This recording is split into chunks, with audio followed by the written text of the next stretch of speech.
উপস্থিত আছেন নমস্কার সাংবাদিক ফোরামের সভাপতি জাহাঙ্গীর কবির মির্জা, বরগুনা জেলা সাংবাদিক নির্যাতন প্রতিরোধ কমিটি এবং নমস্কার সাংবাদিক ফোরামের আয়োজিত আজকের এই মানববন্ধন কর্মসূচি এবং বিচার দাবি আপনারা জানেন।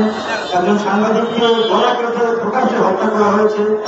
রাষ্ট্র ব্যবস্থার কত নিম্ন পর্যায়ে গেলে, আইন শৃঙ্খলা পরিস্থিতি কতটা নিম্ন পর্যায়ে গেলে এই ধরনের ঘটনা সংঘটিত হয়। সাংবাদিকদের বলা হয় রাষ্ট্রের চতুর্থ স্তম্ভ। আজকে সেই স্তম্ভের উপরে কিভাবে আঘাত করা হচ্ছে আপনারা জানেন। একটি অন্তর্বর্তীকালীন সরকার বাংলাদেশে আছে, কিন্তু প্রতি মাসে শত শত খুন হচ্ছে, কিন্তু কি ব্যবস্থা নেওয়া হচ্ছে আমরা জানি না।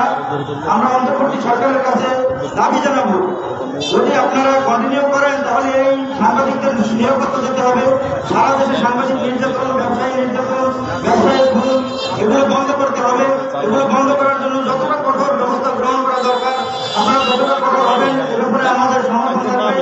এবং সম্প্রতি যে হত্যাকাণ্ড গাজীপুরে সংঘটিত হয়েছে, এই হত্যাকাণ্ডের তীব্র ঘৃণা জানাই আমি এবং অবিলম্বে সকল আসামিদের আইনের আওতায় দ্রুত বিচার আমি দাবি করছি। ধন্যবাদ।